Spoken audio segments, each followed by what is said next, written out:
Did you say that you had a code on the letter, like a reference number? No, all you've done is you've addressed it to myself and my wife. You've dated it the 15th of May, and it's got the account number and then your standard letter that you've sent out to people, and it's signed by Pam Speed. When you say standard letter, what does the letter specifically say? Would you like me to read it to you? Yes, you can just read the Yep. start of it if you don't mind, please. Yeah, okay. It says, "Thank you for your recent communication with us regarding the changes we made to the cap margin in December 2008. The cap margin only applied to customers whose mortgages were subject to Abbey / Santander's 2002, 2004 and 2006 standard mortgage conditions in brackets SMCs, close brackets. Having reviewed your account, I can confirm you were not subject to the SMCs listed above, and as a result, the cap margin did not apply to your mortgage." Yeah, which is correct, Mr. Elia. So, what you've possibly done, have you contacted us about the cap margin change? Of course I have, yes. So, the reason we've sent that letter out is because nobody with 2007 standard mortgage conditions have been affected by this. If you want me to, I can send out a copy of those mortgage conditions for you, but it was only the 2002, 2004, 2006 conditions, because we did state in those conditions that we would give customers ample notice of any cap margin changes. With the new 2007 mortgage conditions, that isn't the case.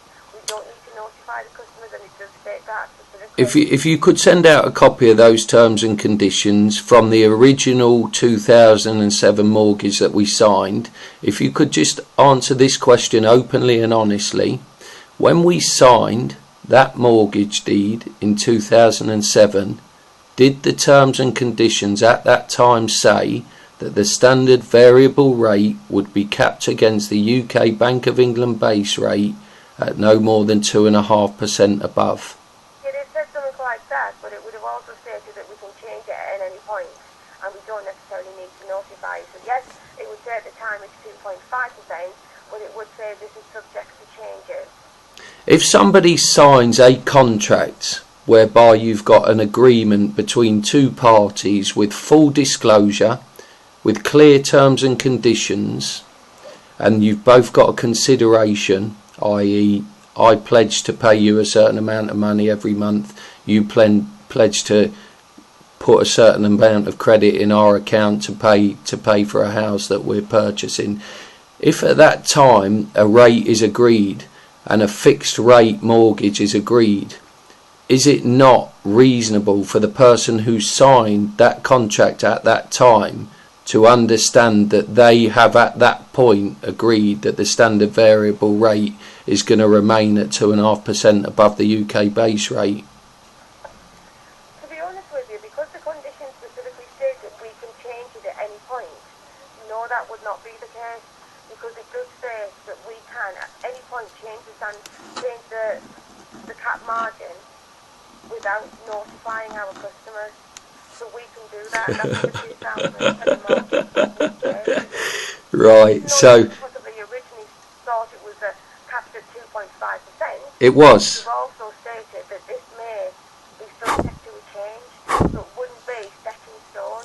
Without notifying your customers how they're going to be affected, and the fact that your customer signed a 5-year fixed term agreement on the basis that the standard variable would be 2. 5-year agreement was based on the fixed rate. The So actual cap margin now is 4.99%. It changed last September time, so it's actually higher than 3.75. It has since changed, and new mortgage customers don't even get told what the cap margin is because we don't actually discuss that with them. exactly. Once their product expires, they just stop onto our variable rate. And why is that the case now, Helen? Why is it not even mentioned anymore? We don't need to notify our customers about Exactly. the cap margin nowadays. Right, so back in 2007 you did. You've realised, is there a possibility that Santander have realised this might cost them an awful lot of money in lost interest? Because they're going to get their capital back anyway, they're going to get the initial.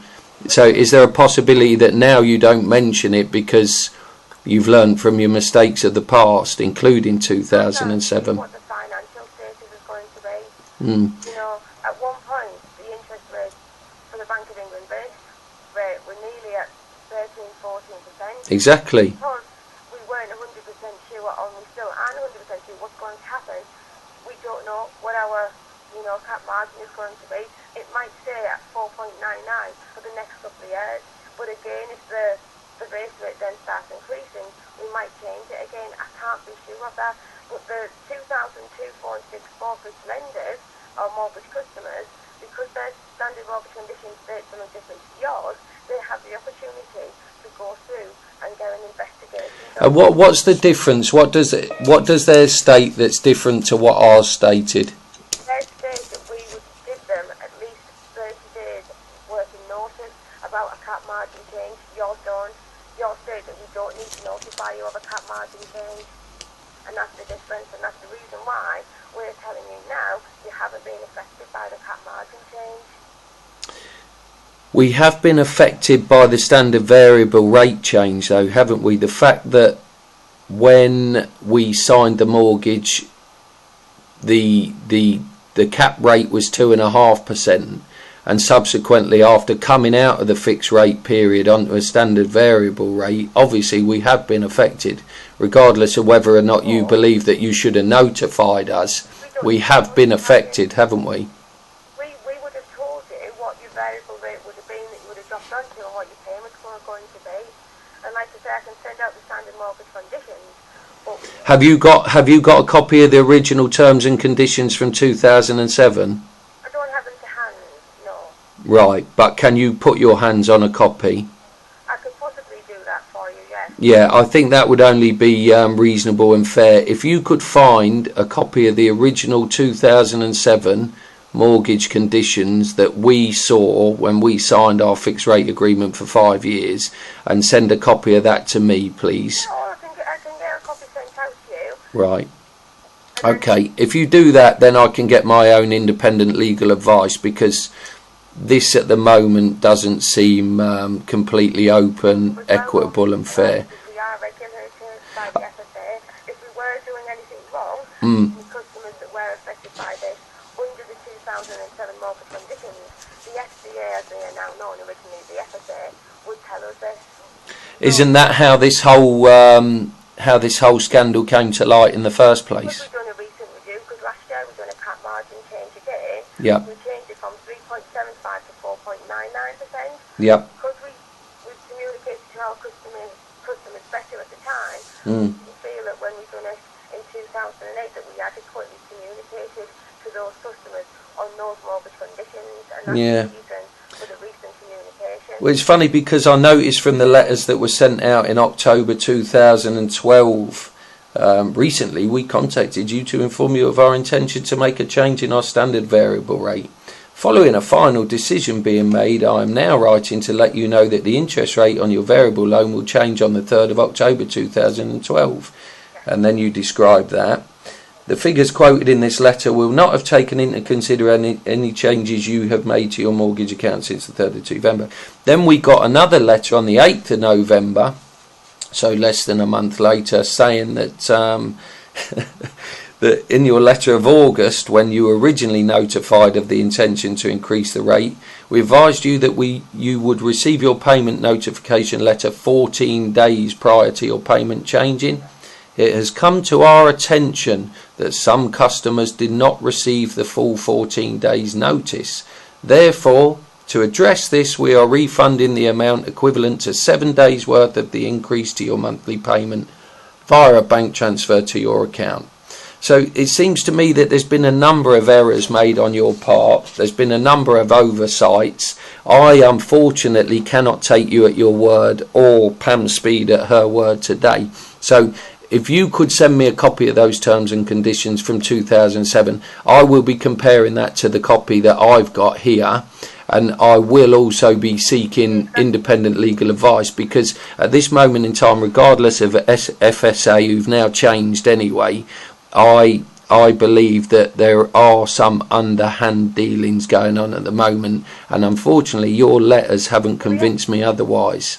Yes, FSA, now known as the SVR, would pick up on that, and that's why I'm saying to you that we are closely regulated by them, because we have to treat all our customers fairly. And if they thought that in those mortgage conditions we again chain had done something similar to the 2002, 4 and 6, we would be dealing with you in the standard 2007 condition customers, we'd be dealing with you exactly the same as them.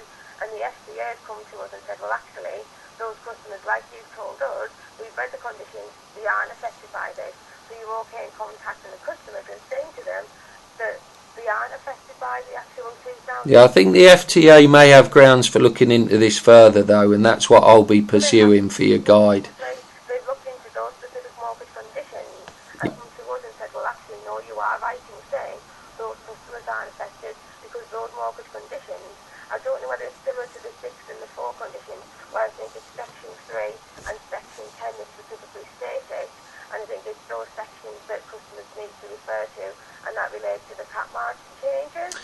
On the subject of terms and conditions, have you got a copy of any of the terms and conditions in front of you for mortgages? 2004, 2006 conditions. The reason I've got those is when customers come through to me, I can specifically say to them where they need to go to in relation to the actual, cap margin changes. Is there something in section 28? Have you got section 28 in front of you now? We would be different because each condition is different, and like I said, I've only got the 2002, 4 and 6 conditions. Okay, if you could send me a copy of that 2007, and then I've no doubt we'll be having further conversations, when I've got that in front of me and I can compare it to the ones that I have. Well, Then if you've got the one in front of you, it'll be exactly the same one. yeah, if you could just send it so that I can see what you're referring to. Yeah, no problem at all. Lovely. Okay, I'll make a note then that I've spoke to Helen Donahue on the 22nd of May. And sorry, what was the surname? It's D-O-N-N-E-L-L-Y. D-O-N-N. D-O-N-N. D-O-N-N-E-L-L-Y for Yankee. Lovely. Okay, Helen Donnelly. My name's David O'Leas. It's been a pleasure talking to you, and I look forward to receiving those terms and conditions.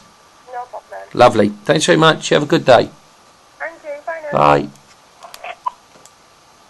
Interesting. Obviously, it's in Santander's interest to minimise any potential claims. You can understand that. The fact that rates can be changed at any time without notifying anyone is interesting. Whether or not it's reasonable, I don't know. We'll see.